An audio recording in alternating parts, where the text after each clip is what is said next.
Hello everyone, this is John again, and today I'd like to find out what people are looking for in EV or plug-in hybrid electric vehicle reviews. When I do a review, I kind of fly by the seat of my pants because I don't have that much time to work on them, and I found that it really hasn't been working well for me. So I've gone through and made up an outline of what I'd like to cover and see if I'm missing some things. The first thing I would talk about would be the motors, what configurations are available, what configuration is being reviewed. The configurations would be things like motor size, if they have different motors in the front and the back, if they have different motors based on the trim package and so forth. Is the engine compartment important? To me, I don't think so because it's just an engine compartment. Whether it has storage space up front or not is not all that important to me, but it might be to other people. Next, I'd talk about the batteries because the battery is kind of the important part of the vehicle, at least for me. Talk about things like the battery size, and if I can find out how much of that size is usable, include that. What the 240 volt charge time would be. This would be in two different sections. One would be the maximum that the manufacturer states on their website. Sometimes it can be 11 kilowatts, sometimes it could be 15 or 18. And then talk about what would be a standard charge level for most people, which would be a 7.2 kilowatt charge level, which would be 30 amps on a standard 45 amp breaker.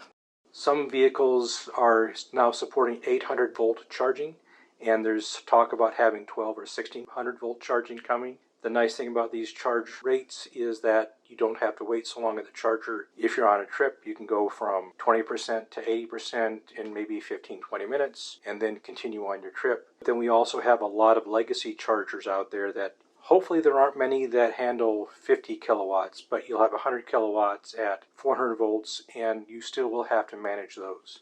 Also talk about charging efficiency. When you charge with a standard EVSE or a standard DC fast charger, the power they talk about is what's been accepted by the battery and not what is supplied by the system. Right now I have a kilowatt meter that tells me how much power is going into the battery, but it only runs at 120 volts. I would need to find a solution for 240 volts when I get my own 240 volt circuit installed. What this will do is it will give you an idea as to what the true cost of charging the vehicle is. If it's a 15% addition to what the battery takes, that really does need to be taken into account when you figure the costs of owning the vehicle. It will still make the vehicle cheaper and less polluting than a standard internal combustion engine, but it is something that you need to take into account. I would also talk about door locks and hood releases. The hood release is not necessarily that important because you don't necessarily have to access the front, but it might be hidden in the general driver compartment area. Remote access to the vehicle, whether you have an application, whether there's a proximity sensor with respect to the key fob. On the key fob, how usable is the key fob? Its shape, how easy is it to use the key fob without looking at it? Some of the newer Kia ones aren't as easy for me to use blind as the current one. Also the door handles. If the door handles pop out, if they are flush, if they're not flush, what issues those might bring about. Seating, which is probably one of the more important parts, the driver's seat. How comfortable is it? How adjustable is it? What kind of visibility do you have from the driver's seat? Is visibility out the back restricted? Do you have good visibility at the sides? And so forth. How easy is it to reach the controls that you have? Are they long reaches? Are they on the steering wheel or the steering column? And then how responsive are those controls?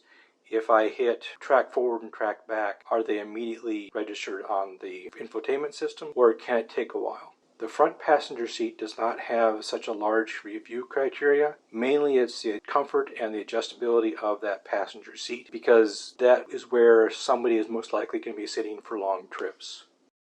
The rear passenger seats, not necessarily used as often, but are still important. So how comfortable are they? What kind of legroom do you have? Are they heated, ventilated? Do they recline? Easily moved out of the way if you need access to a third row. For the third row, you need to be worried about the same kind of issues as the second row. They tend not to be heated or ventilated, and the legroom is usually severely restricted. So what size of a person can sit in the third row of a 3-row vehicle?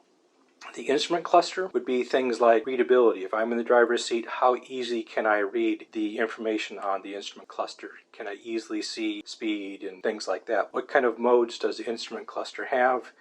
I know a lot of the current EVs will have a sport mode and eco mode, and those can adjust the instrument cluster display.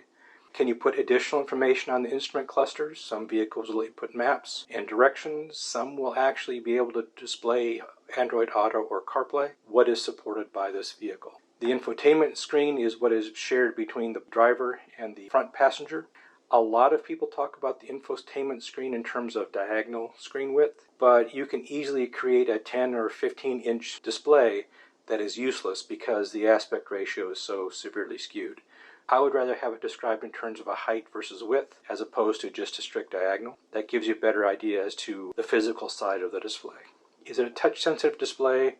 Does it have an indirect control mechanism like a rotary wheel or a touchpad? Does it let you do both? How responsive is that display as far as the native user interface and a CarPlay style interface as well? The trunk is important for long trips and for carrying equipment back and forth. So how big is the trunk? How efficient is the trunk? A lot of vehicles now have a sloped back because of the coefficient of friction, and does that severely reduce the amount of usable space in the trunk? A lot of the openings that I have seen for EV sedans have been rather small, so the trunk space may be large, but if you can't get anything into it, that's not very useful. Noise has been an issue partially because there is no gas engine, so there is no source of noise to cover up other noises you might have in your system.